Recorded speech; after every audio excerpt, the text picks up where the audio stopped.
7 minutes. That is how long Israel has from the moment an Iranian ballistic missile leaves its launch pad to the moment it arrives over Tel Aviv. 7 minutes to detect the launch. 7 minutes to sound the sirens. 7 minutes for 8 million people to find shelter. 7 minutes for missile defense batteries to calculate intercept solutions, fire interceptors, and hope that the math works out in their favor. 7 minutes between a normal Tuesday morning and catastrophe. Iran's ballistic missiles can reach Israel. That is not a threat. That is not a warning. That is a fact that has been demonstrated publicly, tested repeatedly, and confirmed by every serious defense analyst who has studied the problem. The missiles exist. The range is sufficient. The warheads are real. And Iran has made the targeting of Israel a cornerstone of its military doctrine for over 3 decades. Today, we are going to walk through what happens in those 7 minutes, and in the hours before and after them. We are going to explain what Iran's missiles can actually do, what Israel's defenses can actually stop, and what happens when the numbers don't add up. We are going to look at the April 2024 attack, the first time Iran directly struck Israeli territory in history, and explain what it revealed and what it concealed about Iran's real capabilities. And we are going to be honest about the question that Israeli and American planners ask in classified briefings that rarely make it to the evening news. What happens on the day that Iran decides to fire everything it has? To understand the 7-minute problem, you first need to understand the geography. The distance from western Iran, from the launch sites near Tehran, Isfahan, and the Zagros Mountains, to Tel Aviv is approximately 1,600 kilometers. That sounds like a long way. But a ballistic missile does not travel in a straight line at ground level. It arcs upward into space, reaching altitudes of several hundred kilometers at apogee, then curves back down toward its target. The flight profile depends on the missile. Iran's Shahab-3, the oldest and most widely deployed medium-range ballistic missile in its arsenal, follows a relatively predictable trajectory that takes approximately 10 to 12 minutes to reach Israel from western Iranian launch sites. More advanced missiles with flatter, faster trajectories can reach Israel in 7 to 8 minutes. The Ahmad, an upgraded Shahab derivative with improved accuracy and a separating warhead, flies a similar trajectory. The Ghadr, another Shahab family member with extended range, can reach Israel from deeper inside Iran. The newer, more alarming missiles are different in character. The Kheibar Shekan, unveiled in 2022, is a solid-fueled ballistic missile with a range of 1,450 kilometers.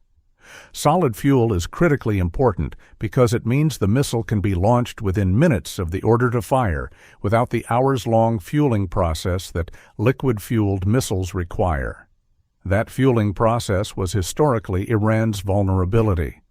Satellite imagery could detect liquid-fueled missiles being prepared for launch, giving intelligence warning. Solid-fueled missiles eliminate that warning window. The Fattah, unveiled in 2023, is Iran's first claimed hypersonic ballistic missile. Iranian state media claims it can maneuver during its terminal phase at speeds exceeding Mach 15. If these claims are accurate, the Fattah represents a fundamental challenge to existing missile defense systems. Even the Arrow 3, Israel's most advanced upper-tier interceptor, was not designed to engage a maneuvering hypersonic target. American analysts approach Iranian claims about the Fattah with some skepticism. Hypersonic maneuvering at Mach 15, with the precision needed to strike a military target, is extraordinarily difficult engineering. Iran may be overstating the capability, but the underlying investment is real, and the direction of development is clear. Iran is working to make its missiles faster, less predictable, and harder to intercept. This is the trajectory, not just geographic, technological. Every year, Iran's missiles get more capable. Every year, the 7-minute problem gets harder. Now let's talk about what Israel has built to solve that problem, because Israel's missile defense architecture is genuinely extraordinary. It is the most sophisticated, most layered, most battle-tested missile defense system in the world. And it is still not enough. Israel's missile defense works in layers, like a series of nets at different altitudes, each designed to catch what the layer above it misses. The outermost layer is Arrow 3. This is Israel's upper-tier exo-atmospheric interceptor, a missile that leaves the atmosphere entirely, traveling into space to intercept ballistic missile warheads above the atmosphere before they re-enter. Arrow 3 is designed specifically for the Iranian ballistic missile threat. It intercepts at altitudes of over 100 kilometers, destroying warheads far above populated areas, eliminating the risk of debris falling on cities. Arrow 3 is a remarkable system. In testing, it has demonstrated the ability to intercept ballistic missiles in the exo-atmospheric environment. In the October 2023 strike, Israeli and American Arrow 3 batteries intercepted several Iranian ballistic missiles. This was the first operational use of the Arrow 3 system against real ballistic missiles fired in anger. It worked. But Arrow 3 has limitations. It carries a finite number of interceptor missiles. Each interceptor costs approximately $3 million. The magazine of any given Arrow 3 battery can be exhausted. And against a large-scale coordinated salvo, many missiles arriving simultaneously, the system must prioritize. It cannot intercept everything. The second layer is Arrow 2. This intercepts ballistic missiles during their re-entry phase, after they have re-entered the atmosphere but before they reach their targets. Arrow 2 operates at altitudes of 10 to 50 kilometers. It catches missiles that Arrow 3 missed, or that were not assigned to Arrow 3 intercepts. The third layer is David Sling. Designed primarily for medium-range rockets and cruise missiles, David Sling fills the gap between Arrow 2 and the short-range Iron Dome. It can engage shorter-range ballistic missiles, large rockets, and cruise missiles at altitudes between 1 and 15 kilometers. The fourth layer is Iron Dome. This is Israel's most famous system, the one that has become a symbol of Israeli technological ingenuity. Iron Dome is designed for short-range rockets and artillery shells. It has a battle-proven intercept rate of over 90% against the rockets fired from Gaza. But Iron Dome was not designed for ballistic missiles. Its engagement envelope, range and altitude, is not matched to the Iranian ballistic missile threat. So the system that handles Iranian ballistic missiles is primarily Arrow 3 and Arrow 2, supplemented by David Sling. These are capable systems, but they are finite, and Iran has many missiles. On April 13, 2024, Iran fired the opening shot of what it called Operation True Promise. For the first time in history, Iran directly attacked Israeli territory, not through proxies, not through Hezbollah or Hamas, but directly with Iranian missiles and drones fired from Iranian soil. The attack involved approximately 170 Shahed series drones, more than 30 cruise missiles, and more than 120 ballistic missiles. It was, by any measure, a large-scale attack, the largest single missile and drone attack on Israel in the country's history. The results were, on one level, a triumph of Israeli and Allied defense. Over 99% of the projectiles were intercepted. American destroyers in the eastern Mediterranean fired SM-3 missiles, intercepting ballistic missiles, before they reached Israeli airspace. American, British, and French aircraft shot down drones over Jordan and Iraq. Israeli Arrow 3, Arrow 2, and David Sling batteries engaged ballistic missiles in the final approach. Iron Dome engaged remaining threats. The result, only minor damage to an Israeli airbase in the Negev desert. No Israeli fatalities from the attack itself. This was genuinely impressive. It demonstrated the extraordinary capability of the U.S.-Israeli Allied Air Defense Network when given warning and time to prepare. But here is what that 99% success rate conceals. First, Iran told everyone in advance. Before the attack, Iranian officials notified multiple regional governments, including Jordan and Saudi Arabia, that an attack was coming. American intelligence had significant warning time, perhaps 72 hours of preparation. This is not how Iran would conduct a maximum effort surprise attack. It is how Iran conducts a carefully signaled, politically calibrated demonstration of capability that is designed to show resolve without triggering a catastrophic Israeli response. Second, the arithmetic of success is more alarming than it appears. A 99% intercept rate against 120 ballistic missiles means 1.2 missiles get through on average. Round up to 1 or 2. Against an airbase in the Negev, 1 or 2 missile hits cause minor damage. Against a densely populated urban area, 1 or 2 ballistic missile hits, each carrying a warhead of several hundred kilograms of high explosive, cause mass casualties. And in a maximum effort attack, Iran is not firing 120 ballistic missiles. It is firing from its underground missile cities, potentially unleashing hundreds or thousands of missiles. The intercept system that achieved 99% success against a telegraphed, paced attack of 120 missiles will not achieve 99% success against a simultaneous, undeclared salvo of 500 missiles. The math does not scale linearly. Defense does not get easier as the attack gets larger. It gets harder. The interceptors are finite. The attacking missiles are not. Third, the drones revealed something important about saturation tactics. The 170 Shahed drones that preceded the missile attack were slow. They took hours to cross the distance from Iran to Israel. They were detected early and engaged at long range. But their purpose was not primarily to hit targets. Their purpose was to force Israeli and Allied air defense systems to engage them, burning through interceptor magazines, occupying radar tracking capacity, and distracting from the ballistic missiles that followed. In a full-scale attack, this saturation logic would be far more extreme. Thousands of drones, hundreds of cruise missiles, hundreds of ballistic missiles, all timed to arrive in overlapping waves that prevent any single defensive layer from concentrating fully on any single threat type. Now let's walk through the 7 minutes, the real 7 minutes of a maximum effort Iranian attack on Israel without warning. It is 0347 on a Tuesday morning in Tel Aviv. The city sleeps. 8 million people in the greater Tel Aviv metropolitan area. Families in apartments, children in their beds. The restaurants and cafes that were packed until midnight, now quiet. In the Negev desert at an Israeli Air Force early warning station, a radar operator watches his screen.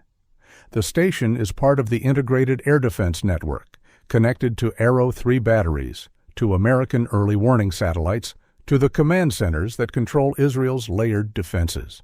At 0347, the American Space-Based Infrared System, SBIRS, detects a sudden bloom of heat signatures across western and central Iran.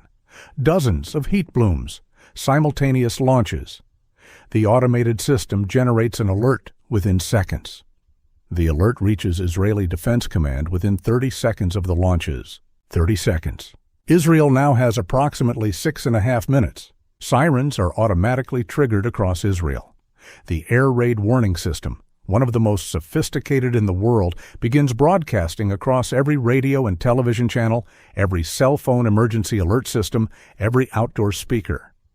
The message is simple. Missiles inbound. Seek shelter immediately. 6 minutes and 30 seconds. Arrow 3 batteries begin calculating intercept solutions. Each battery can engage multiple targets simultaneously, but each engagement requires time. Time to compute the trajectory, time to determine the intercept point, time to fire and guide the interceptor to its kill point in space above the atmosphere. With dozens of missiles inbound simultaneously, the targeting computers are working at maximum capacity. The batteries must prioritize. Which missiles are targeted at populated areas? Which at military installations? Which at nuclear facilities? The decisions happen in milliseconds, made by algorithms that human operators can oversee but cannot override fast enough to matter. 4 minutes. The first Arrow 3 interceptors launch. They streak upward, leaving white contrails visible across the night sky. They are heading for intercept points above the atmosphere, where they will attempt to destroy Iranian warheads before re-entry. But there are more inbound missiles than Arrow 3 interceptors available for this engagement. Some missiles pass through the Arrow 3 layer without intercept assignments. They are handed off to Arrow 2. 2 minutes. Arrow 2 engages. More intercepts, more success. But also more failures. Missiles that maneuver in ways the targeting computers did not anticipate. Missiles that the intercept geometry did not favor. Missiles that simply represent the tail of the statistical distribution where the defense fails. 30 seconds. The missiles that have survived Arrow 3 and Arrow 2 are now in their terminal phase, descending at hypersonic speed toward their targets. David Sling engages. Last chance intercepts at low altitude. Some work, some do not. 0. The warheads that were not intercepted arrive. In Tel Aviv, in Haifa, in Beersheba. In the nuclear research facility at Dimona. In the Kiryat, Israel's equivalent of the Pentagon, located in the heart of Tel Aviv. Each warhead carries between 500 and 750 kilograms of high explosive. Each one, detonating in an urban area, creates a blast radius that destroys everything within 100 meters and causes severe damage within 300 meters. Each one creates a pressure wave that shatters windows for a kilometer in every direction. How many get through? In this scenario, a coordinated, unannounced salvo of 400 or more ballistic missiles, the honest answer is enough. Enough to cause mass casualties, enough to destroy critical infrastructure, enough to trigger a response that changes the Middle East forever. This brings us to the question that Israeli planners have been wrestling with for years. What do you do after? Israel's doctrine of deterrence rests on 2 pillars. The first is the ability to defend, to intercept enough incoming missiles that the attacker cannot achieve its military objectives. The second is the ability to retaliate, to impose costs on the attacker so severe that the original attack is rendered strategically counterproductive. After a large-scale Iranian ballistic missile attack that causes significant Israeli casualties, the second pillar becomes the primary one. Israel's response options range across a wide spectrum. Conventional strikes on Iranian military infrastructure, missile launch sites, air bases, the Revolutionary Guard command structure. Strikes on Iranian economic infrastructure. The oil export terminals at Karg Island, the refineries, the power grid. And at the far end of the spectrum, a possibility that Israeli officials have never officially confirmed, but that informed observers treat as real: a nuclear response. Israel is believed to possess between 80 and 400 nuclear warheads. Israel has never officially acknowledged its nuclear arsenal, a policy called nuclear ambiguity. But it has never denied it either, and the existence of Israeli nuclear weapons is treated as a given by every serious intelligence service in the world. Israeli nuclear doctrine, to the extent it can be inferred from statements and strategic logic, is believed to center on the Samson option, the willingness to use nuclear weapons if Israel's existence as a state is genuinely threatened. A mass casualty ballistic missile attack that kills tens of thousands of Israelis would raise, in Israeli decision-making, the question of whether that threshold has been reached. This is not a comfortable thing to contemplate. It is not something that Israeli officials discuss publicly. But it is something that Iranian military planners must incorporate into their own calculations. And it is something that shapes the entire strategic dynamic of the Israeli-Iranian confrontation. Iran knows that Israel has nuclear weapons. Iran knows what the Samson option means. And yet Iran has built the ballistic missile capability to strike Israel anyway, because deterrence is a two-way calculation, and Iran has concluded that Israel would not cross the nuclear threshold in response to a conventional missile attack, however devastating. Whether that calculation is correct is the most consequential question in the Middle East. There is one more dimension to this story that we cannot ignore. The 7-minute warning is for Israeli civilians. But there is another timeline that matters even more, the timeline for Israeli decision-makers. If Israel detects an Iranian launch and has 7 minutes to respond defensively, it also has 7 minutes to consider a preemptive retaliatory strike, to authorize offensive operations against Iran before Iranian missiles have even landed, using the confirmed launch as the trigger for a counterstrike. This launch-on-warning posture, firing back before the incoming missiles arrive, is deeply dangerous. It compresses decision-making into the time it takes a missile to cross 1,600 kilometers. It removes the ability to assess damage, evaluate the scale of the attack, consider diplomatic alternatives, or consult with allies. It automates, in effect, the decision to go to war. American strategists spent the Cold War terrified of exactly this dynamic with Soviet missiles. The solution, hotlines, arms control agreements, confidence-building measures, took decades to negotiate and was never fully secure. Between Israel and Iran, there are no hotlines. There are no arms control agreements. There is almost no direct communication at all. 7 minutes. And at the end of those 7 minutes, Israel must decide whether the attack it is seeing is a limited demonstration like April 2024, or an existential assault that warrants a response that cannot be undone. That decision, made under impossible time pressure, with incomplete information, with the lives of millions hanging on whether the people in the decision room read the situation correctly, is the most dangerous 7 minutes in the world. We walk through the 7 minutes, the physics, the weapons, the defense layers, the gaps in that defense, and the decision that waits at the end of the countdown. Iran's ballistic missiles can reach Israel. They have reached Israel. They will reach Israel again. The question is not whether, it is when, how many, and what happens next. The April 2024 attack was a signal, a demonstration, a carefully calibrated show of what Iran can do when it chooses to hold back.